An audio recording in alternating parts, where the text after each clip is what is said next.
Hej, danes je čas, da si pogledamo učinkovitost. In učinkovitost veliko krat marsikdo zanemarja.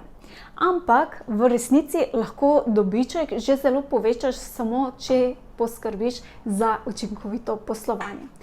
Zraven tega pa lahko pridobiš še ogromno časa, ki ga potem raje mogoče posvetiš enim bolj pomembnim nalogam, ki prinašajo lahko dodaten dohodek, ali pa enostavno za počitek, pa mogoče svoje bližnje in pa za pridobivanje nove energije, polnjenje baterij in tako naprej. Skratka, brez tega, torej brez da poskrbiš tudi za učinkovitost, tudi druga dva stebra ne bosta dovolj za uspešen brand. Če namreč poskrbiš, da imaš ogromno strank in super dohodke, na drugi strani pa imaš mogoče neučinkovito poslovanje. Naprimer, pošlješ veliko mailov za usklajevanje termina za sestanek, ali pa ročno pišeš in ustvariš ponudbe, račune, ali pa v vsaki stranki predstavljaš osnovne informacije o ponudbi 1 na 1, ali pa vsak dan naumljaš nove objave za Facebook, Instagram, LinkedIn in pa druga omrežja. Ali pa vsak izdelek, ki ga potem prodaš, moraš preveriti, ali je na zalogi sploh, potem moraš poslati predračun ročno, pa spremljati transakcijo, pa spremljati komunikacijo in tako naprej, pa spremljati dostavo in tako naprej. In teh malih del, ki jih na začetku poslovne poti morda res lahko narediš ročno, se sčasoma v bistvu nabere in lahko postane zelo obremenjujoče. In čez čas lahko padeš tudi v to zanko in imaš občutek, da delaš še v bistvu sama taka administrativna dela. Za svoj tisti pravi core business, tista bistvena dela posla pa ti zmanjka časa, ker imaš preveč teh administrativnih delov.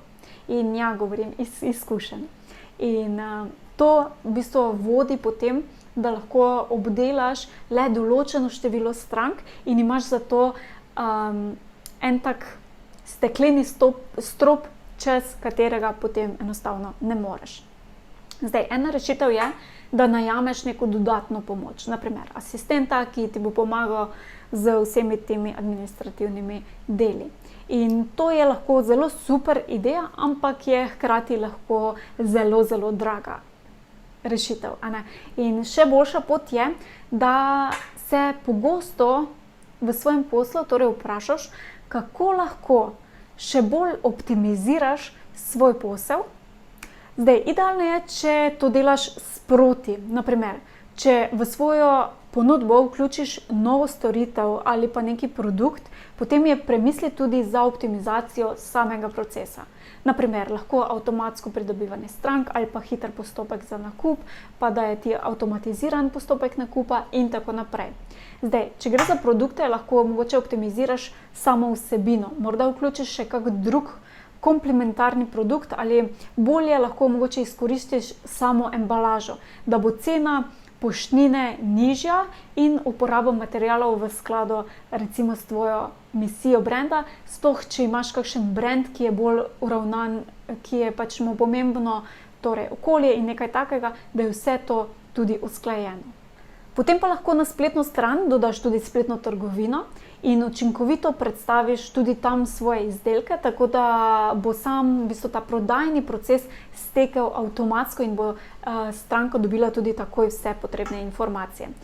Tako se bo avtomatsko vodilo tudi plačilo, pa zaloga, pa poslani maili o samem nakupu, od pošiljanju, dodajanju dostopov do elektronskih gradiv in tako naprej. Skratka, tukaj se da veliko optimizirati.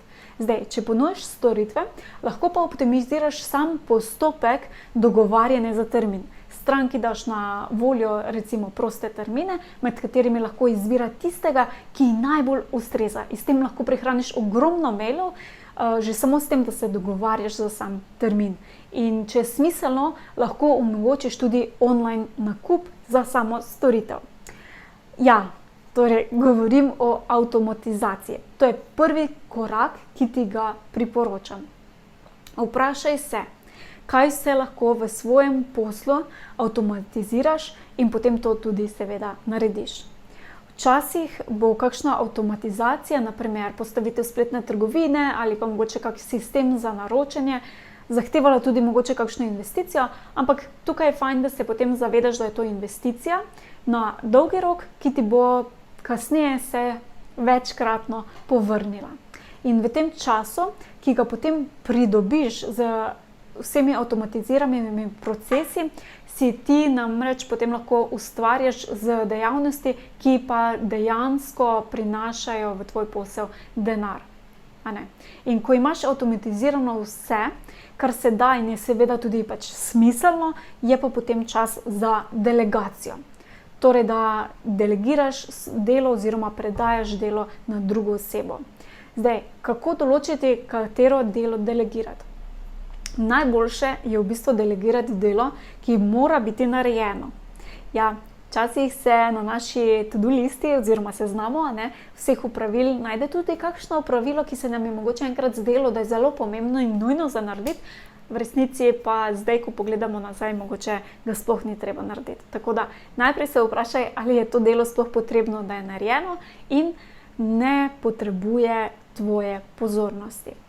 Torej, da ne rabiš ga res ti osebno narediti, ampak da ga lahko naredi nekdo drug. To so običajno dela, ki so vezana bolj na kakšna administrativna področja in pa področja, v katerih mogoče ti ne blestiš. In za avtomatizacijo in pa delegacijo tako dobiš ogromno časa, ki ga potem lahko investiraš v druge aktivnosti, ki prestavijo tvoj brand na naslednjo stopnjo, na naslednji nivo. Evo, za današnji akcijski korak je, da narediš 2 seznama. Vse, kar lahko avtomatiziraš v svojem poslu in vse, kar lahko delegiraš.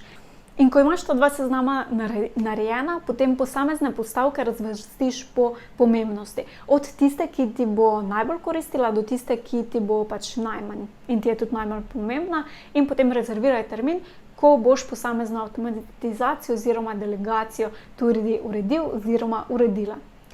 In v resnici se v bistvu ne rabiš omejevati samo na poslovni del, to lahko uporabiš tudi v svojem zasebnem življenju. Če na primer oceniš, da ti čiščenje stanovanja ali pa hiše vzame ogromno časa in v tem definitivno ne uživaš, je morda bolj smiselno, da najameš čistilni servis, ti pa ta čas, ki bi ga porabil recimo prej za čiščenje, nameniš za pridobivanje recimo novih strank. In je v bistvu to zmagovalna kombinacija za čisto vse upletene. Evo, zdaj pa me zanima, se ti učinkovitost zdi še zmeraj nepomembna? Pa ali si naletel oziroma naletela na kakšni aha moment? Odpišeš mi lahko torej na kar ta mail, kjer sem ti poslala maja@mod.si. In mogoče se zdaj vprašaš, kaj pa zdaj? Ni še konec. Jutri imam zate še en vroč mail oziroma še en zelo dober trening, ki ti ga res priporočam, da ga ne zamudiš, ker bo naredil še eno maksimalno veliko spremembo. Se že veselim, se vidimo jutri.